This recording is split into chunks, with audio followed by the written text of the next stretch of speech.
Hello बच्चों। बेटे कल ਆਪਾਂ ਨਿਊਕਲੀਓਫਿਲਿਕ ਸਬਸਟੀਟਿਊਸ਼ਨ ਰਿਐਕਸ਼ਨਸ ਦੇ ਲਈ SN1 ਤੇ SN2 ਮੈਕੈਨਿਜ਼ਮ ਡਿਸਕਸ ਕੀਤਾ ਸੀ। ਠੀਕ ਹੈ, ਅੱਜ ਆਪਾਂ ਬੇਟੇ ਉਹਨਾਂ ਦੇ ਨਾਲ ਰਿਲੇਟਡ ਸਟੀਰੀਓਕੈਮੀਕਲ ਐਸਪੈਕਟਸ, ਮਤਲਬ ਜਦੋਂ SN1 ਤੇ SN2 ਮੈਕੈਨਿਜ਼ਮ ਹੁੰਦਾ ਹੈ ਤਾਂ ਉਹਨਾਂ ਦੇ ਸਟੀਰੀਓਕੈਮੀਕਲ ਐਸਪੈਕਟਸ ਕੀ ਹੈ, ਉਹਨਾਂ ਦੀ ਕਨਫੀਗਰੇਸ਼ਨ ਦੇ ਵਿੱਚ ਕੀ ਚੇਂਜ ਆ ਸਕਦੀ ਹੈ। ਠੀਕ ਹੈ, ਸਟੀਰੀਓਕੈਮਿਸਟਰੀ ਉਹਨਾਂ ਦੀ ਆਪਾਂ ਪੜਾਂਗੇ, पर पहला उस तो सानू कुछ स्टीरियोकैमिकल एस्पैक्ट्स के जिहड़े कुछ टर्म्स है, कुछ नोटेशनस है, वो पता होनी चाहिए, तां ही असीं उहनूं डिस्कस कर सकांगे कि SN1 ते SN2 दे विच उहदे की इफैक्ट होएगी। ठीक है, तो आपां सब तो पहलां आपां पढ़दे हां कि इन्हां दीयां नोटेशनस किहड़ियां या प्रिंसिपल्स किहड़े है स्टीरियोकैमिकल एस्पैक्ट्स दे। स्टीरियोकैमिकल एस्पैक्ट्स ऑफ न्यूक्लियोफिलिक सबस्टिट्यूशन रिएक्शनस, ये चीज़ आपां पढ़नी है, पर इस तो पहलां आपां होर चीज़ डिस्कस करांगे। To understand the stereochemical aspects of substitution reactions we need to learn some basic stereochemical aspects या प्रिंसिपल्स एंड नोटेशंस। तो कुछ आप बेसिक चीज़ां पढ़ांगे, उहदे विचों कई चीज़ां आप पढ़ियां भी हुई, कई चीज़ां तुहाडे लई नवीआं भी होणगीआं। ठीक है, जिवें पहला ये आपां पढ़िया होया plane polarised light and optical activity. ਆਪਾਂ पढ़िया हुआ है कि ऑप्टिकल एक्टिविटी की होंगी है, प्लेन पोलराइज्ड लाइट की होंगी है। आप फिर डिस्कस कर लें एक बार। When ordinary light is passed through a nicol prism called polarizer. Nicol prism की है, उन्होंने असीं पोलराइजर कह दिंदे। किसी भी चीज़ दे विचों जदों असीं लाइट नूं ऑर्डनरी लाइट नूं कढ दिंदे आ तां उहदी जिहड़ी वाइब्रेशन है सिर्फ एक डायरैक्शन दे विच रह जावे। सानूं पता है बटे ऑर्डनरी लाइट है हरेक डायरैक्शन दे विच वाइब्रेट करदी है। ठीक है, तो जदों आपां उहनूं नाइकुल प्रिज्म दे विचों पास कर दिंदे आ तो सिर्फ एक डायरैक्शन दे, बाकी सारियां नूं कट ऑफ कर दिंदी है। बाकी सारियां जिहड़ियां वाइब्रेशनस है ना, जिहड़े प्लेन दे विच भी हुंदियां उहनूं कट ऑफ कर दिंदी, सिर्फ एक प्लेन च रह जांदी है उहदी वाइब्रेशन, तो उहनूं असीं प्लेन पोलराइज्ड लाइट कह दिंदे आ। ठीक है, through prism the emerging light consists of waves vibrating in one plane only. ठीक है, नाइकुल प्रिज्म तो बाद निकलन तो बाद जिहड़ी लाइट साडे कोले आएगी वो सिर्फ एक प्लेन दे विच ही वाइब्रेट करेगी। Such a beam of light is called plane polarised light. आपां की कीता ऑर्डनरी लाइट लई उहनूं पास करता पोलराइजर चों या नाइकुल प्रिज्म दे विचों, तां सिर्फ एक डायरैक्शन दे विच ही इहदियां वाइब्रेशनस रह गईयां, इहनूं असीं प्लेन पोलराइज्ड लाइट कह दिंदे हां। ये सारियां डायरैक्शनस दे विच सी, एक डायरैक्शन दे विच है। हुण इहदे नाल रिलेटेड है ऑप्टिकल एक्टिविटी, तो सानूं प्लेन पोलराइज्ड लाइट पढ़ना पिया। ऑप्टिकल एक्टिविटी की है, when a plane polarised light is passed through a solution of certain compounds. कुछ कंपाउंड दे विच जदों असीं ये प्लेन पोलराइज्ड लाइट करते हैं ना, पास करते हैं, तो ये प्लेन पोलराइज्ड लाइट है ना बेटे, जिहड़ा इहदा डायरैक्शन है वो रोटेट हो जाती है, चाहे क्लॉकवाइज चाहे एंटी क्लॉकवाइज, और जिन्ने मर्जी एंगल ते। ठीक है, ये रोटेट हो जाती है। Through the solution of certain compounds, they rotate the path of plane polarized light either to the left or to the right. Such compounds are called optically active compounds. हरेक compound चो नहीं बेटे, आपां क्या certain compounds दे विचों कुछ compound जे हो जाणगे जिन्हां दे विचों असीं प्लेन पोलराइज्ड लाइट पास करिए तो जदों बाहर आएगी लाइट सोल्यूशन तो वो रोटेटेड होएगी या लैफ्ट साइड ते या राइट साइड ते। उन्हां कंपाउंड्स नूं जिहड़े प्लेन पोलराइज्ड लाइट नूं रोटेट कर सकते हैं, उन्हां कंपाउंड्स नूं असीं कहने ऑप्टिकली एक्टिव कंपाउंड्स। क्लियर, तो ये फिनोमिना जिहड़ा बेटे उहनूं की कहांगे असीं optical activity. The angle by which the plane polarised light is rotated is measured by an instrument called polarimeter. तो जिन्ने एंगल ते ये रोटेट होएगी, सपोज करो इत्थों ये इधर एंगल मुड़ गई राइट साइड ते क्लॉकवाइज रोटेट होगी, पर किन्ने एंगल ते रोटेट हुई उन्होंने असीं एक इंस्ट्रूमेंट नाल मेजर करते हैं जिन्होंने असीं पोलरीमीटर कहते हैं। जिहड़ा पोलराइजर है बेटे वो की है, जिहदे चों लाइट पास करते हैं तो एक प्लेन दे विच रह जाती है, उन्होंने पोलराइजर कहते हैं। जिहदे नाल असीं एंगल जिहड़ा रोटेशन दा एंगल मेजर करते हैं उन्होंने असीं कहते हैं पोलरीमीटर। ठीक है, वो होएगा पोलरीमीटर। हुण ਆਪਾਂ ਦੱਸਦੇ ਹਾਂ कि जे रोटेशन क्लॉकवाइज या एंटी क्लॉकवाइज होवे तां फिर की होएगा। जे क्लॉकवाइज रोटेट करता है उन्होंने असीं डैक्सट्रो रोटेटरी कह दिंदे आ, जे वो लैफ्ट साइड रोटेट करता है या एंटी क्लॉकवाइज उन्होंने कहते हैं लीवो रोटेटरी। ठीक है, if the compound rotate the plane polarised light to the right clockwise direction it is called dextro rotatory और डी फॉर्म या प्लस साइन ਦੇ ਨਾਲ ਲਿਖਦੇ ਹਾਂ ਆਪਾਂ। याद रखना बेटे ਜਦੋਂ ਆਪਾਂ ਜਿਹੜਾ ਹੈਗਾ ਕੋਆਰਡੀਨੇਸ਼ਨ ਕੰਪਾਊਂਡਸ ਦੇ ਵਿੱਚ ਵੀ ਆਪਾਂ ਇਹ ਰੋਟੇਸ਼ਨ ਕੀਤੀ ਸੀਗੀ, ਠੀਕ ਹੈ। ਤਾਂ ਆਪਾਂ ਕਿਹਾ ਸੀ ਕਿ ਪਲੇਨ ਪੋਲਰਾਈਜ਼ਡ ਲਾਈਟ ਨੂੰ ਰੋਟੇਟ ਕਰਦੇ ਆ ਉਹਨਾਂ ਨੂੰ ਅਸੀਂ ਆਪਟੀਕਲੀ ਐਕਟਿਵ ਕੰਪਾਊਂਡਸ ਕਹਿੰਦੇ, ਇਹ ਆਪਾਂ ਉੱਥੇ ਡਿਸਕਸ ਕੀਤਾ ਸੀ। ਪਰ ਇੱਥੇ ਅਸੀਂ ਜਿਹੜੇ ਵੀ ਡੈਕਸਟਰੋ ਰੋਟੇਟਰੀ ਹੋਣਗੇ ਉਹਨਾਂ ਨੂੰ ਅਸੀਂ ਪਲੱਸ ਸਾਈਨ ਦੇ ਨਾਲ ਲਿਖਦੇ ਹਾਂ, ਠੀਕ ਹੈ। ਉਹਨਾਂ ਦੇ ਨਾਲ ਪਲੱਸ ਸਾਈਨ ਲਿਖਿਆ ਜਾਏ, ਜਦੋਂ ਵੀ ਕੰਪਾਊਂਡ ਲਿਖਾਂਗੇ ਜਿਹੜਾ ਉਹਦੇ ਮੂਹਰੇ ਅਸੀਂ ਪਲੱਸ ਪਾ ਦਾਂਗੇ। ਇਹਦਾ ਮਤਲਬ ਕੀ ਹੋਏਗਾ ਕਿ ਉਹ ਲਾਈਟ ਨੂੰ, ਪਲੇਨ ਪੋਲਰਾਈਜ਼ਡ ਲਾਈਟ ਨੂੰ ਰਾਈਟ ਸਾਈਡ ਤੇ ਰੋਟੇਟ ਕਰਦਾ ਹੈ। If the light is rotated towards left anti-clockwise direction, the compound is called levorotatory or L form or minus sign ਦੇ ਨਾਲ represent ਕਰਾਂਗੇ ਅਸੀਂ। Such plus and minus isomers ਜਿਹੜੇ L form, D form and L form isomers ਹੈਗੇ ਹੈ of a compound are called optical isomers। ਇਹਨਾਂ ਨੂੰ ਅਸੀਂ ਕੀ ਕਹਿੰਦੇ ਆ? Optical isomers। And the phenomena is called optical isomerism। Clear हो गया कि ये दो आइसोमर बन गए, एक कंपाउंड वही है, मॉलिकुलर फार्मूला वही है, ठीक है। स्पेस दे विच एटम्स का अरेंजमेंट भी वही है, पर एक प्लेन पोलराइज्ड लाइट ਨੂੰ ਲੈਫਟ ਸਾਈਡ ਤੇ रोटेट करेगा, एक राइट साइड ਤੇ रोटेट करेगा। ਤਾਂ ਉਹਨਾਂ ਨੂੰ ਅਸੀਂ ऑप्टिकल आइसोमर्स ਕਹਿ ਦਾਂਗੇ। And the phenomena is called optical isomerism. Clear? The property of the compound to rotate the plane polarized light towards either direction is called optical activity। ਜਿਹੜੀ property ਹੈ compound ਦੀ ਨਾ, ਜਿਹਦੇ ਕਰਕੇ ਉਹ plane polarized light ਨੂੰ rotate ਕਰ ਸਕਦਾ ਹੈ, ਉਹਨੂੰ ਆਪਾਂ ਕੀ ਕਵਾਂਗੇ? optical activity। ਠੀਕ ਹੈ। ਪਹਿਲਾ ਆਪਣਾ ਇਹੀ ਟਰਮ ਸੀ ਕਿ plane polarized light, तो मेन तो असीं पढ़ना सी ऑप्टिकल एक्टिविटी। तो ये ऑप्टिकल एक्टिविटी है जी पहली टर्म साडी खत्म हो गई। हुण आपां करदे हां बेटे मॉलिकुलर एसिमेट्री, चेरेलिटी एंड एनेंशियोमर्स। बहुत ध्यान नाल समझनी है बेटे ये टर्म्स। मॉलिकुलर एसिमेट्री की हुंदी है, चेरेलिटी की हुंदी है एंड एनेंशियोमर्स असीं किन्हां नूं कहंदे हां। क्लियर? ਹੁਣ ਇਹਦੇ ਵਿੱਚ ਬੇਟੇ ਲੂਇਸ ਪਾਸਚਰ ਨੇ ਇਹ ਆਬਜ਼ਰਵ ਕੀਤਾ ਕਿ ਕੁਝ ਕ੍ਰਿਸਟਲ ਇਹੋ ਜਿਹੇ ਹੁੰਦੇ ਆ ਬੇਟੇ ਨਾ, ਕੁਝ ਕੰਪਾਊਂਡਸ ਇਹੋ ਜਿਹੇ ਹੁੰਦੇ ਆ ਜਿਨ੍ਹਾਂ ਦੇ ਕ੍ਰਿਸਟਲ ਆਪਾਂ ਕਹਿੰਦੇ ਆ ਕ੍ਰਿਸਟਲਾਈਨ ਕੰਪਾਊਂਡਸ, ਕਿ ਜਿਹੜੇ ਦੋ ਫਾਰਮਸ ਦੇ ਵਿੱਚ ਐਗਜ਼ਿਸਟ ਕਰਦੇ ਆ ਤੇ ਉਹ ਦੋਨੋਂ ਹੀ ਇੱਕ ਦੂਜੇ ਦੇ ਮਿਰਰ ਇਮੇਜ ਹੁੰਦੇ ਆ। ਠੀਕ ਹੈ। ਦੋ ਫਾਰਮਸ ਦੇ ਵਿੱਚ ਐਗਜ਼ਿਸਟ ਕਰਨਗੇ ਤੇ ਦੋਨੋਂ ਹੀ ਇੱਕ ਦੂਜੇ ਦੇ ਮਿਰਰ ਇਮੇਜ ਹੁੰਦੇ ਆ। ਹੁਣ ਇਹੀ ਚੀਜ਼ ਜਿਹੜੀ ਇਹ ਆਬਜ਼ਰਵੇਸ਼ਨ ਸੀ, ਇਹੀ ਬੇਟੇ ਸਟੀਰੀਓ ਕੈਮਿਸਟਰੀ ਦੀ ਜਿਹੜੀ ਹੈ ਫਾਊਂਡੇਸ਼ਨ ਬਣੀ, ਬੇਸ ਬਣੀ ਉਹਦਾ, ਕਿ ਉਹਨੇ ਆਬਜ਼ਰਵ ਕੀਤੀ ਸੀ ਲੂਇਸ ਪਾਸਚਰ ਨੇ ਕਿ ਦੋ ਜਿਹੜੇ ਫਾਰਮ ਦੇ ਵਿੱਚ ਐਗਜ਼ਿਸਟ ਕਰਦੇ ਆ ਤੇ ਦੋਨੋਂ ਇੱਕ ਦੂਜੇ ਦੇ ਮਿਰਰ ਇਮੇਜ ਹੈ। ਤਾਂ ਇਹੀ ਚੀਜ਼ ਹੈ ਜਿਹੜੀ ਉਹ ਬੇਸ ਬਣ ਗਈ ਸਟੀਰੀਓ ਕੈਮਿਸਟਰੀ ਦਾ। ਕਲੀਅਰ ਹੋ ਗਿਆ? Louis Pasteur observed that crystals of certain compounds exist in two forms, which are mirror images. This observation led to the formation of modern stereochemistry. He demonstrated that, उन्हें की कहा, the aqueous solutions of same concentration, मतलब aqueous solution ले ले, असी concentration same लेनी है, of both type of crystals, दोनों ले ले जड़े एक दूजे दे mirror image है, शोड ऑप्टिकल रोटेशन। दोनों ने ऑप्टिकल रोटेशन शो की, आप हमने पढ़ के हटे उत्ते ऑप्टिकल एक्टिविटी। ठीक है। दोनों ही ਜਿਹੜੇ मिरर इमेज ਸੀ ਇੱਕ ਦੂਜੇ ਦੇ, ਦੋਨੋਂ ਹੀ ਉਹਨਾਂ ਦੀ ਕੰਸੈਂਟ੍ਰੇਸ਼ਨ ਅਸੀਂ ਸੇਮ ਲੈ ਲਈ, ਉਹਨਾਂ ਦੇ ਇੱਕੋ ਸੋਲੂਸ਼ਨ ਬਣਾ ਲਏ। ਦੋਨੋਂ ਹੀ ਕਰਦੇ ਸੀ ऑप्टिकल रोटेशन शो ਕੀਤੀ ਦੋਨਾਂ ਨੇ। ਜਦੋਂ ਮਤਲਬ ਪਲੇਨ ਪੋਲਰਾਈਜ਼ਡ ਲਾਈਟ ਅਸੀਂ ਦੋਨਾਂ ਚੋਂ ਪਾਸ ਕੀਤੀ ਤਾਂ ਉਹਨਾਂ ਨੇ ਉਹਨੂੰ ਰੋਟੇਟ ਕਰਤਾ। ਪਰ ਕੀ ਕੀਤਾ? ਇਕੁਅਲ ਇਨ ਮੈਗਨੀਟਿਊਡ, ਦੋਨਾਂ ਨੇ ਇਕੁਅਲ ਮੈਗਨੀਟਿਊਡ ਦੇ ਵਿੱਚ ਰੋਟੇਟ ਕੀਤਾ, ਬਟ ਆਪੋਜ਼ਿਟ ਇਨ ਡਾਇਰੈਕਸ਼ਨ, ਪਰ ਉਲਟ ਡਾਇਰੈਕਸ਼ਨ ਦੇ ਵਿੱਚ ਉਹਨਾਂ ਨੂੰ ਰੋਟੇਟ ਕੀਤਾ। ਮਤਲਬ ਜੇ ਇੱਕ ਕੰਪਾਊਂਡ ਨੇ ਜੇ ਰਾਈਟ ਸਾਈਡ ਤੇ ਰੋਟੇਟ ਕੀਤਾ ਤਾਂ ਜਿਹੜਾ ਉਹਦਾ ਮਿਰਰ ਇਮੇਜ ਬਣਿਆ ਸੀ ਉਹ ਕੰਪਾਊਂਡ ਸੀ, ਤਾਂ ਉਹਨੇ ਉਹਦਾ ਦੂਜਾ ਆਈਸੋਮਰ ਸੀ ਜਿਹੜਾ ਉਹਨੇ ਉਹਨੂੰ ਲੈਫਟ ਸਾਈਡ ਤੇ ਰੋਟੇਟ ਕੀਤਾ। ਮੈਗਨੀਟਿਊਡ ਦੋਨਾਂ ਦਾ ਕੀ ਸੀ? ਸੇਮ ਸੀ। ਕਲੀਅਰ ਹੋ ਗਈ ਚੀਜ਼?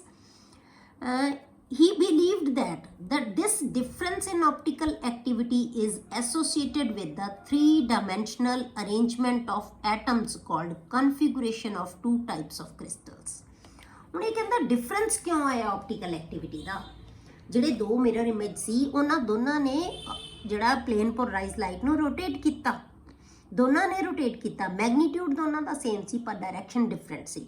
ਇਹ ਕਹਿੰਦਾ ਜਿਹੜਾ ਡਿਫਰੈਂਸ ਹੈ ਨਾ ਇਹਦਾ, ਇਹ ਡਿਫਰੈਂਸ ਜਿਹੜੀ ਅਰੇਂਜ ਆਪਟੀਕਲ ਐਕਟੀਵਿਟੀ ਦੇ ਵਿੱਚ ਜਿਹੜਾ ਡਿਫਰੈਂਸ ਆਇਆ ਹੈ, ਉਹ ਕਹਿੰਦਾ ਇਹਨਾਂ ਦਾ ਜਿਹੜਾ ਐਟਮਸ ਦਾ 3 ਡਾਇਮੈਂਸ਼ਨਲ ਅਰੇਂਜਮੈਂਟ ਹੈ ਨਾ ਕ੍ਰਿਸਟਲ ਦੇ ਵਿੱਚ, ਉਹ ਜ਼ਿੰਮੇਵਾਰ ਹੈ ਇਹਦੇ ਲਈ। ਉਹ ਅਰੇਂਜਮੈਂਟ ਹੈ ਜਿਹੜਾ, ਉਹਦੇ ਕਰਕੇ ਜਿਹੜਾ ਹੈਗਾ ਆਪਟੀਕਲ ਐਕਟੀਵਿਟੀ ਦੇ ਵਿੱਚ ਡਿਫਰੈਂਸ ਆਇਆ। ਉਹਨੂੰ ਅਸੀਂ ਜਿਹੜਾ ਅਰੇਂਜਮੈਂਟ ਹੈ ਉਹਨੂੰ ਅਸੀਂ ਕਨਫਿਗੂਰੇਸ਼ਨਸ ਕਹਿ ਦਿੰਦੇ ਹਾਂ ਬੇਟੇ।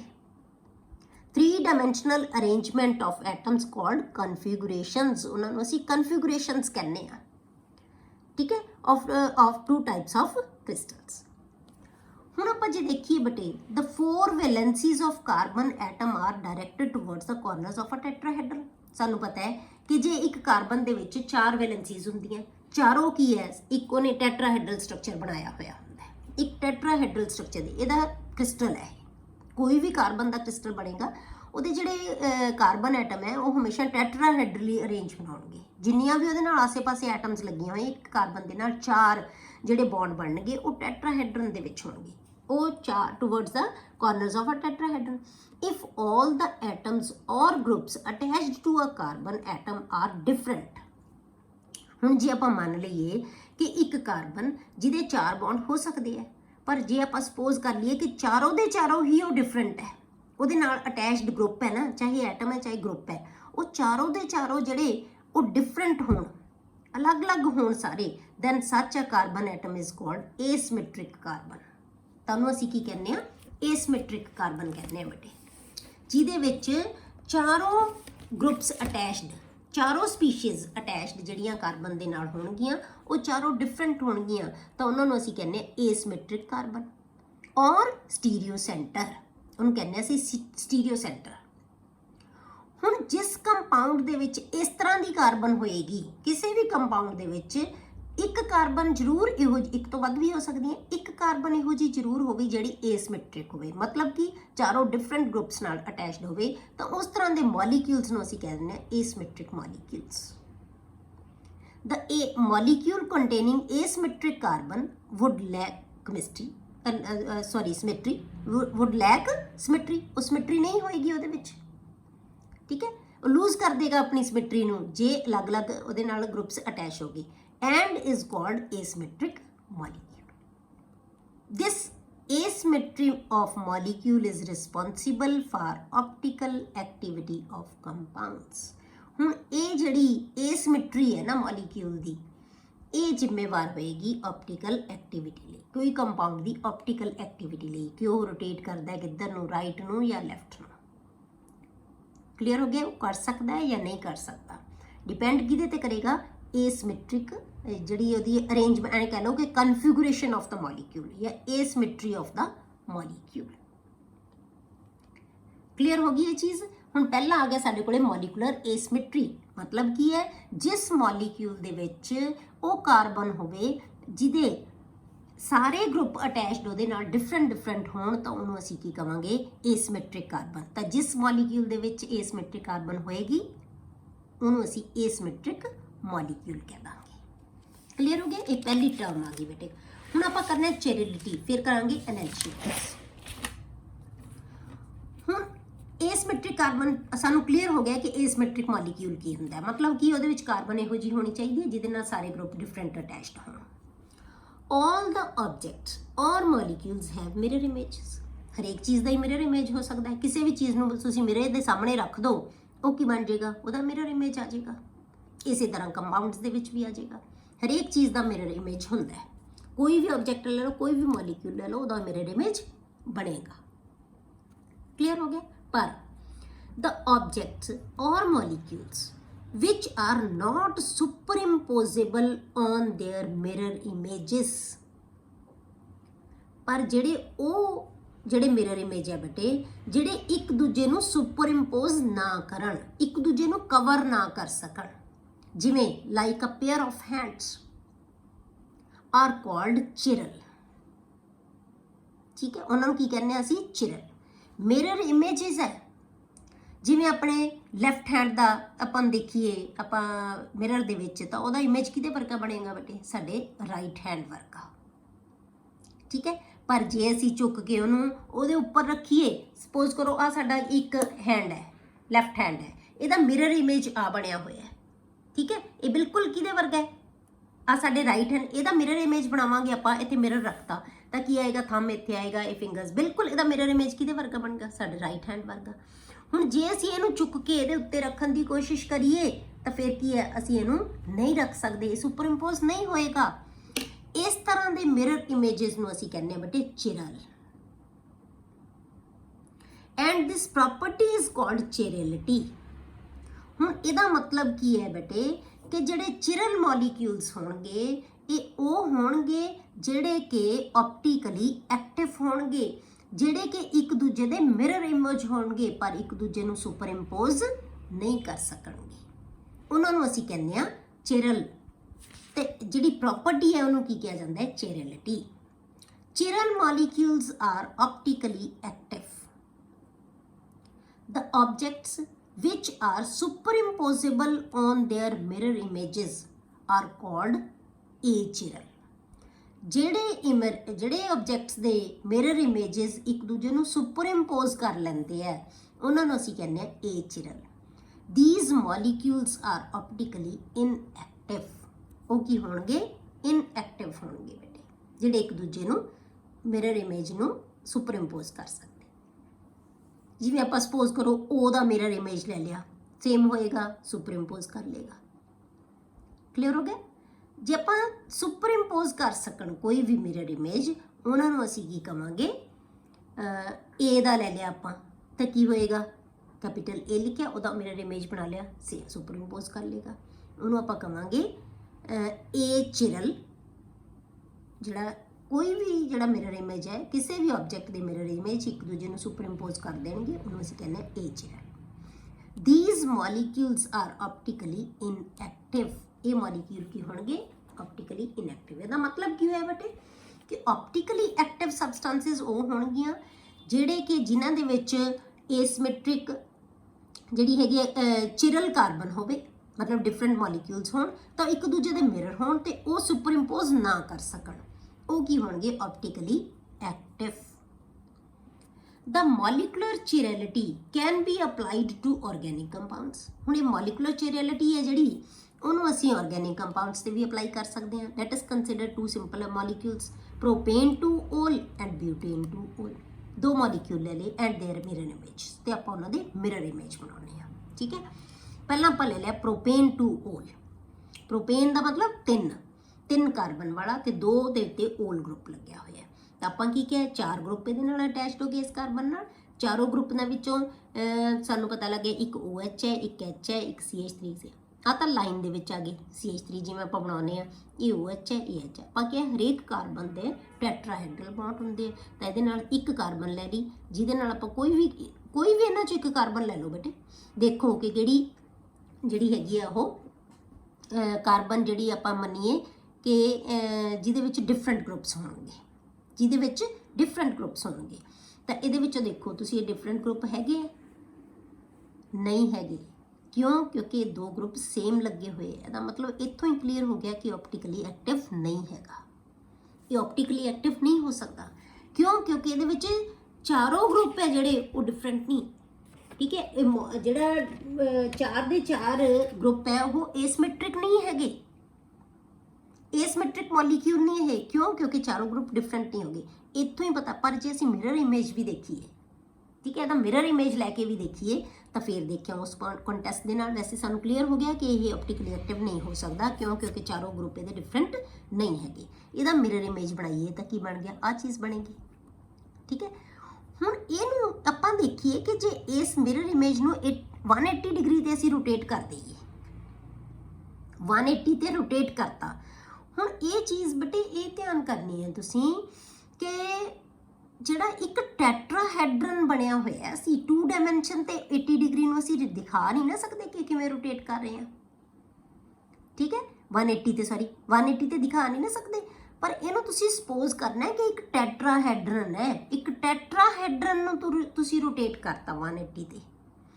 ਜਦੋਂ ਇਹਨੂੰ ਰੋਟੇਟ ਕੀਤਾ ਤਾਂ ਬਿਲਕੁਲ ਉਹੀ ਪੋਜੀਸ਼ਨ ਬਣ ਗਈ ਜਿਹੜਾ ਅਸੀਂ ਪਹਿਲਾਂ ਵਾਲਾ ਗਰੁੱਪ ਲਿਆ ਸੀ। ਤਾਂ ਇਹਦਾ ਮਤਲਬ ਕੀ ਹੈ, ਇਹ ਇੱਕ ਦੂਜੇ ਨੂੰ ਸੁਪਰ ਇੰਪੋਜ਼ ਕਰ ਸਕਦੇ ਹੈ। ਸਿਰਫ ਅਸੀਂ ਰੋਟੇਟ ਹੀ ਕੀਤਾ ਨਾ, ਹੋ ਤਾਂ ਕੁਛ ਨਹੀਂ, ਇਹ ਸੁਪਰ ਇੰਪੋਜ਼ ਕਰ ਸਕਦੇ। ਇਹਦਾ ਮਤਲਬ ਇਹ ਜਿਹੜੇ ਹੈਗੇ ਆ ਇੱਕ ਦੂਜੇ ਨੂੰ ਸੁਪਰ ਇੰਪੋਜ਼ ਕਰ ਰਹੇ ਹੈ। ਇਹਦਾ ਮਤਲਬ ਇਹ ਆਪਟੀਕਲੀ ਐਕਟਿਵ ਨਹੀਂ ਹੈਗੇ। ਪਰ ਜੇ ਹੁਣ ਆਪਾਂ ਬਿਊਟੇਨ 2 ਓਲ ਲਈਏ, ਇਹਦਾ ਮਤਲਬ ਪ੍ਰੋਪੇਨ 2 ਓਲ ਡਸ ਨਾਟ ਕੰਟੇਨ ਏਸਿਮੈਟ੍ਰਿਕ ਕਾਰਬਨ। ਆਪਾਂ ਏਸਿਮੈਟ੍ਰਿਕ ਕਾਰਬਨ ਤਾਂ ਇਹਦੇ 'ਚ ਹੈ ਹੀ ਨਹੀਂ, ਕਿਉਂਕਿ ਸਾਰੇ ਗਰੁੱਪ ਡਿਫਰੈਂਟ ਨਹੀਂ ਹੈਗੇ ਆ, ਸੇਮ ਹੋ ਗਏ। ਏਸਿਮੈਟ੍ਰਿਕ ਕਾਰਬਨ ਹੈ ਨਹੀਂ ਇਹਦੇ 'ਚ। ਦਸ ਇਟ ਇਜ਼ ਐਨ ਏਚਰਲ ਮੋਲੀਕਿਊਲ। ਇਸ ਕਰਕੇ ਏਚਰਲ ਮੋਲੀਕਿਊਲ ਹੈ ਕਿਉਂਕਿ ਇਹਦੇ ਵਿੱਚ ਏਸਿਮੈਟ੍ਰਿਕ ਕਾਰਬਨ ਹੈ। ਏਸਿਮੈਟ੍ਰਿਕ ਕਾਰਬਨ ਹੋਣਾ ਜ਼ਰੂਰੀ ਹੈ, ਇੱਕ ਕਾਰਬਨ ਏਸਿਮੈਟ੍ਰਿਕ ਜ਼ਰੂਰ ਹੋਣੀ ਚਾਹੀਦੀ ਹੈ, ਤਾਂ ਉਹ ਚਿਰਲ ਮੋਲੀਕਿਊਲ ਹੋਏਗਾ। ਤਾਂ ਇਹ 'ਚ ਏਸਿਮੈਟ੍ਰਿਕ ਕਾਰਬਨ ਨਹੀਂ ਹੈ। ਹੁਣ ਆਪਾਂ ਦੂਜਾ ਗਰੁੱਪ ਲੈਂਦੇ ਹਾਂ ਬੇਟੇ, ਬਿਊਟੇਨ 2 ਓਲ। ਹੁਣ ਇਹਦੇ ਵਿੱਚ ਜੇ ਆਪਾਂ ਬਿਊਟੇਨ 2 ਓਲ ਦੇ ਵਿੱਚ ਦੇਖੀਏ ਆਪਾਂ ਕਿ ਇਹਦੇ ਵਿੱਚ ਜਿਹੜੇ ਹੈਗੇ ਡਿਫਰੈਂਟ ਐਟਮਸ ਹੈਗੀਆਂ। ਜੇ ਆਪਾਂ ਬਿਊਟੇਨ 2 ਓ ਲੈ ਲਿਆ, ਹੁਣ 4 ਕਾਰਬਨ ਹੈ ਇਹਦੇ ਵਿੱਚ, ਤਾਂ 4 ਕਾਰਬਨ 1 2 3 4 4 ਕਾਰਬਨ ਹੋ ਗਏ। ਇੱਕ ਕਾਰਬਨ ਸਪੋਜ਼ ਕਰ ਲਓ, ਇੱਕ ਕਾਰਬਨ ਲੈ ਲਿਆ, ਇਹਦੇ ਨਾਲ ਇੱਕ ਪਾਸੇ OH, ਇੱਕ ਪਾਸੇ H, ਇੱਕ ਪਾਸੇ CH3, ਇੱਕ ਪਾਸੇ C2H5। ਠੀਕ ਹੈ, ਜੇ ਆਪਾਂ ਬਿਊਟੇਨ 2 ਓਲ ਬਣਾਈਏ ਤਾਂ ਕੀ ਹੋਏਗਾ, CH3 CH2 CH ਕਿੰਨੇ ਤੇ ਹੈ, 2 ਕਾਰਬਨ ਤੇ 4 ਕਾਰਬਨ ਦਾ ਆਪਾਂ ਬਣਾਉਣਾ CH CH3, ਤਾਂ ਇਹਦੇ ਨਾਲ ਲੱਗੇਗਾ OH। ਆਹੀ ਚੀਜ਼ ਬਣ ਗਈ ਨਾ ਬਿਊਟੇਨ 2 ਓਲ। ਹੁਣ ਇਹ 'ਚੋਂ ਦੇਖੋ ਤੁਸੀਂ, ਇਹਨੂੰ ਸਪੋਜ਼ ਕਰੋ ਕਿ ਕਿਹੜੀ ਕਾਰਬਨ ਇਹਦੇ ਵਿੱਚੋਂ ਜਿਹੜੀ ਹੈਗੀ ਚਿਰਲ ਹੋ ਸਕਦੀ ਹੈ, ਆ ਹੋ ਸਕਦੀ ਹੈ ਨਹੀਂ, ਇਹਦੇ ਨਾਲ ਤਾਂ 3 ਇਹਦੇ ਨਹੀਂ 2 ਹਾਈਡਰੋਜਨ ਹੈ, ਇਹ ਨਹੀਂ 3 ਹਾਈਡਰੋਜਨ ਹੈ, ਇਹ ਹੋ ਸਕਦੀ ਹੈ। ਕਿਉਂ? ਕਿਉਂਕਿ ਇੱਕੋ ਹੀ ਕਾਰਬਨ ਦੇ ਨਾਲ ਇੱਕ ਪਾਸੇ OH ਗਰੁੱਪ ਹੈ, ਇੱਕ ਪਾਸੇ CH3 ਗਰੁੱਪ ਹੈ, ਇੱਕ ਪਾਸੇ H ਗਰੁੱਪ ਹੈ, ਇੱਕ ਪਾਸੇ C2H5 ਗਰੁੱਪ ਹੈ। ਠੀਕ ਹੈ, ਆਪਾਂ ਇਹਦੇ ਆਸੇ ਪਾਸੇ ਦੇਖਣਾ ਕਿ ਕਿਹੜੇ ਗਰੁੱਪ ਹੈ। ਠੀਕ ਹੈ, ਇਹ ਪੂਰਾ ਗਰੁੱਪ ਹੈ। ਇਹਦਾ ਮਤਲਬ ਕੀ ਹੈ, ਇਹ ਕਾਰਬਨ ਹੈ ਜਿਹੜੀ ਉਹ ਕੀ ਹੈ, ਚਿਰਲ ਕਾਰਬਨ ਹੈ। ਠੀਕ ਹੈ, ਇਹ ਕੀ ਹੈ, ਚਿਰਲ ਕਾਰਬਨ ਹੈ। ਕਿਉਂ? ਕਿਉਂਕਿ ਇਹਦੇ ਨਾਲ ਸਾਰੇ ਗਰੁੱਪ ਅਟੈਚਡ ਹੈ ਜਿਹੜੇ ਉਹ ਕੀ ਹੈ, ਡਿਫਰੈਂਟ ਹੋ ਗਏ। ਕਲੀਅਰ ਹੋ ਗਈ? ਆ ਚੀਜ਼ ਦਿਖਾਈ ਹੈ ਆਪਾਂ ਇੱਥੇ। ਇਹਨੂੰ ਟੈਟਰਾਹੈਡਰਲ ਅਰੇਂਜਮੈਂਟ ਦੇ ਵਿੱਚ ਦਿਖਾਤਾ। ਹੁਣ ਆਪਾਂ ਇਹਦਾ ਮਿਰਰ ਇਮੇਜ ਲਿਆ ਬੇਟੇ। ਮਿਰਰ ਇਮੇਜ ਲਿਆ ਜਦੋਂ ਆਪਾਂ, ਮਿਰਰ ਇਮੇਜ ਲੈ ਕੇ ਤਾਂ ਬਿਲਕੁਲ ਇਹੀ ਚੀਜ਼, ਮਿਰਰ ਇਮੇਜ ਤਾਂ ਬਣਾਉਣਾ ਬਹੁਤ ਸੌਖਾ ਹੈ, ਉੱਥੇ ਗਰੁੱਪ ਦਿਖਾ ਦਿਓ ਸਾਰੇ। ਇਹ ਉਹਦਾ ਮਿਰਰ ਇਮੇਜ ਲੈ ਗਿਆ।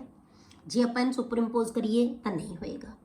ਜੇ ਇਹਨੂੰ 180 ਤੇ ਰੋਟੇਟ ਕਰਕੇ ਵੀ ਅਸੀਂ ਇਹਨੂੰ ਇਹਦੇ ਉੱਤੇ ਕਵਰ ਕਰਨ ਦੀ ਕੋਸ਼ਿਸ਼ ਕਰੀਏ ਤਾਂ ਵੀ ਇਹਦਾ ਮਿਰਰ ਇਮੇਜ ਹੈ ਜਿਹੜਾ ਉਹ ਇਹਦੇ ਤੇ ਸੁਪਰ ਇੰਪੋਜ਼ ਨਹੀਂ ਹੋਏਗਾ। ਜਿਵੇਂ ਪ੍ਰੋਪੇਨ 2 ਓਲ ਦਾ 180 ਤੇ ਰੋਟੇਟ ਕਰਨ ਤੋਂ ਬਾਅਦ ਸੁਪਰ ਇੰਪੋਜ਼ ਹੋ ਗਿਆ ਸੀ, ਪਰ ਇਹਨੂੰ ਇਹ ਕੰਪਾਊਂਡ ਵੀ ਇਹਨੂੰ ਸੁਪਰ ਇੰਪੋਜ਼ ਨਹੀਂ ਕਰੇਗਾ। ਇਹਦਾ ਮਤਲਬ ਇਹ ਕੀ ਹੋ ਗਿਆ ਬੇਟੇ, butane 2 ol is optically active compound. ਕਿਉਂ? ਕਿਉਂਕਿ ਉਹਦੇ ਵਿੱਚ ਏਸਿਮੈਟ੍ਰਿਕ ਕਾਰਬਨ ਹੈਗੀ ਹੈ। Butane 2 ol has 4 different groups attached to the tetrahedral carbon. ਇੱਕ ਕਾਰਬਨ ਦੇ ਨਾਲ 4 ਗਰੁੱਪ ਡਿਫਰੈਂਟ ਹੈ, and thus it is a chiral molecule. Some common examples of chiral molecules are 2-chlorobutane। ਇਹ ਤੁਸੀਂ ਬਣਾ ਕੇ ਦੇਖ ਸਕਦੇ ਹੋ ਆਪਣੇ ਆਪ, ਇਹੀ ਚੀਜ਼ ਆ ਜਾਏਗੀ ਬੇਟੇ, ਤੇ OH ਦੀ ਥਾਂ ਤੇ Cl ਆ ਜਾਏਗਾ। 2-chlorobutane ਹੋ ਗਿਆ। ब्रोमोक्लोरोआइडोमीथेन, मतलब कि मीथेन का मतलब एक कार्बन के नाल 4 हाइड्रोजन, चारां दे विचों एक ब्रोमीन नाल रिप्लेस होगी, एक क्लोरीन नाल रिप्लेस होगी, एक आयोडीन नाल रिप्लेस होगी, एक H बच गया। तो चारों ग्रुप की हो गए different. Bromochloroiodomethane. Two bromopropanoic acid, two bromopropanoic acid. ਹੁਣ ਇਹਦੇ ਨਾਲ ਵੀ ਕੀ ਹੈ, ਸਾਰੇ ਇੱਕ ਪਾਸੇ ਐਸਿਡ ਗਰੁੱਪ ਆ ਜਾਏਗਾ, ਇੱਕ ਪਾਸੇ H ਆ ਜਾਏਗਾ, ਇੱਕ ਪਾਸੇ ਕੀ ਆ ਜਾਏਗਾ, ਬ੍ਰੋਮੋ ਗਰੁੱਪ ਆ ਜਾਏਗਾ। ਸਾਰੇ ਗਰੁੱਪ ਡਿਫਰੈਂਟ, ਤਾਂ ਇਹਨਾਂ ਨੂੰ ਅਸੀਂ ਕਹਿੰਦੇ ਆ ਚਿਰਲ ਮੋਲੀਕਿਊਲਸ। ਤਾਂ ਇਹ ਆਪਟੀਕਲੀ ਐਕਟਿਵ ਹੋਣਗੇ। Chiral molecules do not have the plane of symmetry. Chiral molecule ਦੇ ਵਿੱਚ ਬੇਟੇ ਪਲੇਨ ਆਫ ਸਿਮੈਟਰੀ ਨਹੀਂ ਹੁੰਦਾ, ਮਤਲਬ ਕਿ ਅਸੀਂ ਉਹਨਾਂ ਨੂੰ ਕੋਈ ਵੀ ਦੋ ਆਇਡੈਂਟੀਕਲ ਹਾਫਸ ਦੇ ਵਿੱਚ, ਇਕੁਅਲ ਹਾਫਸ ਦੇ ਵਿੱਚ ਡਿਵਾਈਡ ਨਹੀਂ ਕਰ ਸਕਦੇ। ਠੀਕ ਹੈ, ਦੋ ਇੱਕੋ ਜਿਹੇ ਹਾਫਸ ਦੇ ਵਿੱਚ ਉਹਨੂੰ ਡਿਵਾਈਡ ਨਹੀਂ ਕੀਤਾ ਜਾ ਸਕਦਾ। that is cannot divided into two identical halves are called disymmetric। ਉਹਨੂੰ ਅਸੀਂ ਡਾਈਸਿਮੈਟ੍ਰਿਕ ਕਹਿੰਦੇ ਆ। ਜਿਹੜੇ दो हाफ दे विच सिमेट्रिक किहड़े होणगे बेटे जिहड़े दो हाफ्स दे विच डिवाइड हो सकदे, डाइसिमेट्रिक किहड़े होणगे जिहड़े इक्वल दो हाफ्स दे विच डिवाइड नहीं हो सकदे। But chiral molecules have plane of symmetry and are called symmetric. ठीक है। नॉन सुपरइम्पोजेबल मिरर इमेजेस, कोई भी दो इमेज ले ले असी जिहड़े नॉन सुपरइम्पोजेबल है, these are called enantiomers। तीसरी टर्म हुण आपां करदे हां बेटे enantiomers। कोई भी कंपाउंड दे जिहड़े आपां मिरर इमेज ले लिया, वो मिरर इमेज एक दूजे दे सुपर इंपोज ना करन एक दूजे नूं, उन्हां नूं असीं कहने आ enantiomers। Non super imposable mirror images are called enantiomers। The two molecules mirror images of butane 2-ol are enantiomers। तो ਆਪਾਂ ਹੁਣੇ ਦੇਖ ਕੇ ਹਟਿਆ ਜੋ ਇੱਕ ਦੂਜੇ ਨੂੰ ਸੁਪਰ ਇੰਪੋਜ਼ ਨਹੀਂ ਕਰਦੇ ਤਾਂ ਉਹ ਕੀ ਹੈ enantiomers ਹੈ। ਤਾਂ a pair of enantiomers ਕਹਿੰਦੇ ਆ ਬੇਟੇ ਆਪਾਂ ਨੂੰ, ਦੋਨਾਂ ਆਈਸੋਮਰਸ ਦੇ ਪੇਅਰ ਨੂੰ ਕੀ ਕਿਹਾ ਜਾਂਦਾ ਹੈ enantiomers, ਜਿਹੜੇ ਇੱਕ ਦੂਜੇ ਦੇ ਮਿਰਰ ਇਮੇਜ ਹੁੰਦੇ ਆ, ਮਿਰਰ ਇਮੇਜ ਵੀ ਹੋਣ ਤੇ ਸੁਪਰ ਇੰਪੋਜ਼ ਵੀ ਨਾ ਕਰਨ। ਠੀਕ ਹੈ, ਸੁਪਰ ਇੰਪੋਜ਼ ਵੀ ਨਾ ਕਰਨ, ਉਹਨਾਂ ਨੂੰ ਅਸੀਂ ਕੀ ਕਹਿੰਦੇ ਆ enantiomers। The two molecule ਇਹ ਆਪਾਂ ਐਗਜ਼ਾਮਪਲ ਕਰ ਲਈਏ। enantiomers possess identical physical properties। ਜਿਵੇਂ ਮੈਲਟਿੰਗ ਪੁਆਇੰਟ ਬੋਇਲਿੰਗ ਪੁਆਇੰਟ ਉਹਨਾਂ ਦੇ ਕੀ ਹੋਣਗੇ ਸੇਮ ਹੋਣਗੇ, ਉਹਨਾਂ ਦੀਆਂ ਫਿਜ਼ੀਕਲ ਪ੍ਰੋਪਰਟੀਜ਼ ਹਮੇਸ਼ਾ ਸੇਮ ਹੁੰਦੀ ਹੈ। ਫਰਕ ਕੀ ਹੁੰਦਾ ਬੇਟੇ, they only differ with respect to the rotation of plane polarized light। ਸਿਰਫ plane polarized light ਨੂੰ rotate ਜਿੱਧਰ ਨੂੰ ਕਰਦੇ ਆ, ਸਿਰਫ ਉਹਦੇ ਵਿੱਚ ਡਿਫਰੈਂਸ ਹੁੰਦਾ ਹੈ। ਇੱਕ ਜਿਹੜਾ ਹੈਗਾ ਆਈਸੋਮਰ ਉਹ ਰਾਈਟ ਸਾਈਡ ਰੋਟੇਟ ਕਰੇਗਾ, ਦੂਜਾ ਲੈਫਟ ਸਾਈਡ ਕਰੇਗਾ। ਸਿਰਫ ਫਰਕ ਕਿੱਥੇ ਉਹਨਾਂ ਦਾ, ਪਲੇਨ ਪੋਲਰਾਈਜ਼ਡ ਲਾਈਟ ਦੀ ਰੋਟੇਸ਼ਨ ਦੇ ਵਿੱਚ ਫਰਕ ਹੈ। If one enantiomer is dextro-rotatory then the other will be levo-rotatory। ਇੱਕ ਜੇ ਡੈਕਸਟਰੋ ਰੋਟੇਟਰੀ ਹੈ ਤਾਂ ਦੂਸਰਾ ਹਮੇਸ਼ਾ ਕੀ ਹੋਏਗਾ, ਲੀਵੋ ਰੋਟੇਟਰੀ ਹੋਏਗਾ। ਠੀਕ ਹੈ, ਹੋਣਗੀਆਂ ਪ੍ਰੋਪਰਟੀਜ਼ ਉਹੀ ਹੋਣਗੀਆਂ, ਫਾਰਮੂਲਾ ਸੇਮ ਹੋਏਗਾ, ਪਰ ਉਹਨਾਂ ਦੀ ਰੋਟੇਸ਼ਨ ਹੈ ਜਿਹੜੀ ਉਹ ਕੀ ਉਹ ਡਿਫਰੈਂਟ ਹੋਏਗੀ, ਉਹ ਇੱਕ ਦੂਜੇ ਨੂੰ ਸੁਪਰ ਇੰਪੋਜ਼ ਨਹੀਂ ਕਰਨਗੇ। ਠੀਕ ਹੈ, ਹੁਣ ਇਸੇ ਤਰ੍ਹਾਂ ਬੇਟੇ ਇੱਕ ਤੁਹਾਡੇ ਕੋਲੇ ਜਿਹੜਾ ਡਾਇਸਮੈਟ੍ਰਿਕ ਮੋਲੀਕਿਊਲਸ ਆ ਜਾਂਦੇ ਤੁਹਾਡੇ ਕੋਲੇ। ਡਾਇਸਮੈਟ੍ਰਿਕ ਕਿਹਨਾਂ ਨੂੰ ਕਹਿੰਦੇ ਆਪਾਂ, ਜਿਹਦੇ ਵਿੱਚ ਜਿਹਨਾਂ ਨੂੰ ਆਪਾਂ ਇੱਕ ਸੇਮ ਹਾਫਸ ਦੇ ਵਿੱਚ ਡਿਵਾਈਡ ਨਾ ਕਰ ਸਕੀਏ, ਉਹਨਾਂ ਨੂੰ ਕਹਿਣਾ ਅਸੀਂ ਡਾਇਸਮੈਟ੍ਰਿਕ। ਉਹ ਡਾਇਸਮੈਟ੍ਰਿਕ ਲਵਾਂਗੇ ਅਸੀਂ ਜਿਨ੍ਹਾਂ ਨੂੰ ਅਸੀਂ ਡਿਵਾਈਡ ਦੋ ਹਾਫਸ ਦੇ ਵਿੱਚ ਨਹੀਂ ਕਰ ਸਕਦੇ। ਠੀਕ ਹੈ, enantiomers ਅਸੀਂ ਉਹਨਾਂ ਨੂੰ ਕਹਾਂਗੇ ਬੇਟੇ ਜਿਹੜੇ ਇੱਕ ਦੂਜੇ ਦੇ ਮਿਰਰ ਇਮੇਜ ਹੈ, ਮਿਰਰ ਇਮੇਜ ਹੋਣ ਪਰ ਇੱਕ ਦੂਜੇ ਨੂੰ ਸੁਪਰ ਇੰਪੋਜ਼ ਨਾ ਕਰਨ। ਕਲੀਅਰ। ਅਗਲਾ ਬੇਟੇ ਟਰਮ ਹੈ ਰੇਸਮਿਕ ਮਿਕਸਚਰ ਔਰ ਐਂਡ ਰੇਸਮਾਈਜੇਸ਼ਨ। ਤਾਂ ਪਹਿਲਾਂ ਆਪਾਂ ਕੀ ਆਪਟੀਕਲ ਐਕਟੀਵਿਟੀ ਕੀਤੀ ਹੈ ਕਿ ਜਿਹੜੇ ਪਲੇਨ ਪੋਲਰਾਈਜ਼ ਲਾਈਟ ਨੂੰ ਕੁਝ ਸਬਸਟੈਂਸ ਰੋਟੇਟ ਕਰ ਸਕਦੀਆਂ, ਉਹਨਾਂ ਨੂੰ ਅਸੀਂ ਆਪਟੀਕਲੀ ਐਕਟਿਵ ਕਹਿੰਦੇ ਹਾਂ। ਫਿਰ ਆਪਾਂ ਉਸ ਤੋਂ ਬਾਅਦ ਆਪਾਂ ਦੂਸਰੀ ਟਰਮ ਕੀਤੀ ਬੇਟੇ ਏਸਮੈਟ੍ਰਿਕ ਮੋਲੀਕਿਊਲਸ। ਏਸਮੈਟ੍ਰਿਕ ਮੋਲੀਕਿਊਲਸ ਆਪਾਂ ਉਹਨਾਂ ਨੂੰ ਕਿਹਾ ਸੀ ਜਿਹਦੇ ਵਿੱਚ ਇੱਕ ਕਾਰਬਨ ਦੇ ਵਿੱਚ ਸਾਰੇ ਡਿਫਰੈਂਟ ਗਰੁੱਪ ਅਟੈਚਡ ਹੋਣਗੇ, ਉਹਨਾਂ ਨੂੰ ਅਸੀਂ ਏਸਮੈਟ੍ਰਿਕ ਕਾਰਬਨ ਕਹਿੰਦੇ ਹਾਂ। ਉਸ ਤੋਂ ਬਾਅਦ ਚਿਰਲ ਆਪਾਂ ਕਿਹਾ, ਚਿਰਲ ਮੋਲੀਕਿਊਲਸ ਕਿਹਨਾਂ ਨੂੰ ਕਹਿੰਦੇ ਆਪਾਂ ਬੇਟੇ, ਜਿਹੜੇ ਕਿ ਜਿਨ੍ਹਾਂ ਦੇ ਵਿੱਚ ਏਸਮੈਟ੍ਰਿਕ ਕਾਰਬਨ ਹੁੰਦੀ ਹੈ ਤਾਂ ਇੱਕ ਦੂਜੇ ਦੇ ਮਿਰਰ ਇਮੇਜ ਹੁੰਦੇ ਆ। ਠੀਕ ਹੈ, ਤਾਂ ਇੱਕ ਦੂਜੇ ਨੂੰ ਸੁਪਰ ਇੰਪੋਜ਼ ਨਹੀਂ ਕਰ ਸਕਦੇ। ਕਲੀਅਰ ਹੋ, ਜਿਹੜੇ ਇੱਕ ਦੂਜੇ ਨੂੰ ਸੁਪਰ ਇੰਪੋਜ਼ ਨਹੀਂ ਕਰ ਸਕਦੇ। ਹੁਣ ਉਸ ਤੋਂ ਬਾਅਦ ਆਪਾਂ enantiomers ਕੀਤੇ, ਇਹੀ ਮਿਰਰ ਇਮੇਜ ਜਿਹੜੇ ਸੁਪਰ ਇੰਪੋਜ਼ ਨਹੀਂ ਕਰਦੇ, ਇਸ ਪੇਅਰ ਆਫ ਆਈਸੋਮਰਸ ਨੂੰ ਅਸੀਂ ਕਹਿ ਦਿੰਦੇ ਹਾਂ enantiomers। ਹੁਣ ਆਪਾਂ ਕਰਦੇ ਬੇਟੇ racemic mixture and racemisation. A mixture of two enantiomers in equal proportions which will have zero ਜਿਹੜੀ ਹੈ optical rotation is called racemic mixture. ਹੁਣ ਉਹ ਆਪਾਂ enantiomers ਲੈ ਲਏ। enantiomers ਕਿਹਨਾਂ ਨੂੰ ਕਿਹਾ ਬੇਟੇ ਆਪਾਂ, ਜਿਹੜੇ ਇੱਕ ਦੂਜੇ ਦੇ ਮਿਰਰ ਇਮੇਜ ਹੋਣਗੇ ਤੇ ਸੁਪਰ ਇੰਪੋਜ਼ ਨਹੀਂ ਕਰਨਗੇ, ਪਲੇਨ ਪੋਲਰਾਈਜ਼ਡ ਲਾਈਟ ਨੂੰ ਆਪੋਜ਼ਿਟ ਡਾਇਰੈਕਸ਼ਨ ਦੇ ਵਿੱਚ ਰੋਟੇਟ ਕਰਨਗੇ। ਇਹ enantiomers ਹੈ। ਇਹ ਕਲੀਅਰ, enantiomers ਲਿਖਣ ਨਾਲ ਹੀ ਇਹ ਸਾਨੂੰ ਚੀਜ਼ ਕਲੀਅਰ ਹੋ ਗਈ। ਇਹਦਾ ਮਤਲਬ ਜੇ ਅਸੀਂ ਦੋ enantiomers ਦਾ ਇਕੁਅਲ ਪ੍ਰੋਪੋਰਸ਼ਨ ਲੈ ਲਿਆ ਤਾਂ ਇੱਕ enantiomer ਕੀ ਕਰੇਗਾ ਬੇਟੇ, ਰੋਟੇਟ ਕਰੇਗਾ ਰਾਈਟ ਸਾਈਡ ਦੇ, ਦੂਜਾ ਰੋਟੇਟ ਕਰੇਗਾ ਲੈਫਟ ਸਾਈਡ ਦੇ। ਨੈਟ ਰੋਟੇਸ਼ਨ ਕੀ ਹੋਗੀ ਬੇਟੇ, ਜ਼ੀਰੋ। enantiomer ਦਾ ਮਤਲਬ ਇਹ ਹੈ ਨਾ ਕਿ ਇੱਕ ਦੂਜੇ ਨੂੰ ਜਿਹੜੇ ਇੱਕ ਦੂਸਰੇ ਨਾਲੋਂ ਉਲਟ ਡਾਇਰੈਕਸ਼ਨ ਦੇ ਵਿੱਚ ਰੋਟੇਸ਼ਨ ਕਰਨਗੇ ਪਲੇਨ ਪੋਲਰਾਈਜ਼ਡ ਲਾਈਟ ਦੀ। तो नैट रोटेशन की होगी बेटे, जीरो ऑप्टिकल रोटेशन रहेगी नैट। इन्होंने इस कहने हैं रेसमिक मिक्सचर। क्लियर हो गया? The mixture of two enantiomers in equal proportion which will have zero optical rotation is called Reesmith mixture. It is represented by prefixing DL or plus minus before the name. कोई भी नाम लिखांगे ਉਹਦੇ ਮੇਰੇ ਅਸੀਂ ਜਾਂ DL ਪਾ ਦਾਂਗੇ ਜਾਂ ਪਲੱਸ ਮਾਈਨਸ ਪਾ ਦਾਂਗੇ, ਤਾਂ ਮਤਲਬ ਦੋਨੋਂ ਚੀਜ਼ਾਂ ਪ੍ਰੈਜ਼ੈਂਟ ਹੈ, ਡੀ ਤੇ ਐਲ ਫਾਰਮ ਵੀ ਹੈ ਜਾਂ ਪਲੱਸ ਤੇ minus before the name, that is plus minus butane two ol. ਇਹਦਾ ਮਤਲਬ ਇਹ ਲਿਖਣ ਨਾਲ ਹੀ ਸਾਨੂੰ ਕਲੀਅਰ ਹੋ ਗਿਆ ਕਿ ਰੇਸਮਿਕ ਮਿਕਸਚਰ ਹੈ, ਕਿ ਇਹਦੇ ਵਿੱਚ ਡੀ ਫਾਰਮ ਤੇ ਐਲ ਫਾਰਮ ਜਾਂ ਪਲੱਸ ਫਾਰਮ ਤੇ ਐਲ ਮਾਈਨਸ ਫਾਰਮ ਦੋਨੋਂ ਕੀ ਹੈ 50-50 ਪ੍ਰੋਪੋਰਸ਼ਨ ਦੇ ਵਿੱਚ ਹੈ। ਤਾਂ ਨੈਟ ਰੋਟੇਸ਼ਨ ਜ਼ੀਰੋ, ਇੱਕ ਨੇ ਰੋਟੇਟ ਕਰਤਾ, ਆਪਾਂ ਮੈਗਨੀਟਿਊਡ ਕਿਹਾ ਸੀ ਸੇਮ ਹੈ, ਸੇਮ ਮੈਗਨੀਟਿਊਡ ਦੇ ਨਾਲ ਇਹ ਰੋਟੇਟ ਕਰੇਗਾ, ਇੱਕ ਨੂੰ ਲੈਫਟ ਇੱਕ ਨੂੰ ਰਾਈਟ, ਤਾਂ ਦੋਨਾਂ ਦਾ ਕੀ ਹੋ ਗਿਆ ਨੈਟ ਰੋਟੇਸ਼ਨ ਜ਼ੀਰੋ ਹੋ ਗਈ। ਦ process of conversion of enantiomers into a racemic mixture is known as racemization. enantiomers the conversion ਹੈ ਜਿਹੜੀ ਰੇਸਮਿਕ ਮਿਕਸਚਰ ਦੇ ਵਿੱਚ, ਮਤਲਬ ਉਹਨੂੰ 50-50 ਬਣਾ ਦੇਣਾ, 50-50 ਪ੍ਰਪੋਰਸ਼ਨ ਜਿਹੜੀ ਹੋ ਜਾਣੀ ਉਹਨੂੰ ਅਸੀਂ ਕਹਿੰਦੇ ਆ ਰੇਸਮਾਈਜੇਸ਼ਨ। Clear? The process of conversion of enantiomers into a racemic mixture is known as racemization. Clear? ਉਸ ਤੋਂ ਬਾਅਦ ਦੇਖਦੇ ਆਪਾਂ ਰਿਟੈਂਸ਼ਨ। ਉਹ ਰਿਟੈਂਸ਼ਨ ਕੀ ਹੈ, ਨਾਮ ਹੀ ਪਤਾ ਲੱਗਦਾ ਸਾਨੂੰ retention. If the relative spatial arrangement of bonds at an asymmetric center in a chiral molecule remains the same before and after the reaction is said to be occur in the retention of configuration। मतलब ਕੀ ਹੈ ਕਿ ਜਦੋਂ ਕੋਈ chemical reaction ਹੁੰਦਾ ਹੈ ਉਹਦੇ ਵਿੱਚ ਜਿਹੜਾ ਰਿਲੇਟਿਵ ਸਪੈਸ਼ਲ ਅਰੇਂਜਮੈਂਟ ਹੈ ਬੌਂਡਸ ਦਾ, ਜਿਹੜੇ ਵੀ ਕਾਰਬਨ ਦੇ ਨਾਲ ਬੌਂਡ ਬਣੇ ਹੋਏ ਹੈ ਕਿਸੇ ਕੋਈ ਵੀ ਗਰੁੱਪ ਦੇ ਨਾਲ, ਕੋਈ ਵੀ ਐਟਮ ਕੋਈ ਵੀ ਗਰੁੱਪ ਉਹਦੇ ਨਾਲ ਅਟੈਚਡ ਹੈ ਪਰ ਏਸਿਮੈਟ੍ਰਿਕ ਹੋਵੇ ਸੈਂਟਰ, ਉਹਦੇ ਨਾਲ ਜਿਹੜੇ ਵੀ ਬੌਂਡ ਬਣੇ ਹੋਏ ਹੈ ਉਹਦੇ ਆਲੇ ਦੁਆਲੇ ਜਿਹੜੀ ਉਹਦੀ ਕਨਫੀਗੂਰੇਸ਼ਨ ਹੈ ਨਾ ਬੇਟੇ ਬਿਫੋਰ ਦਾ ਰਿਐਕਸ਼ਨ ਤੇ ਆਫਟਰ ਦਾ ਰਿਐਕਸ਼ਨ ਕੀ ਹੋਵੇ ਸੇਮ ਹੋਵੇ, ਕਨਫੀਗੂਰੇਸ਼ਨ 'ਚ ਕੋਈ ਫਰਕ ਨਾ ਪਵੇ, ਉਹਨੂੰ ਆਪਾਂ ਕੀ ਕਵਾਂਗੇ ਉਹਨੂੰ ਆਪਾਂ ਕਹਿੰਦੇ ਆ ਰਿਟੈਂਸ਼ਨ।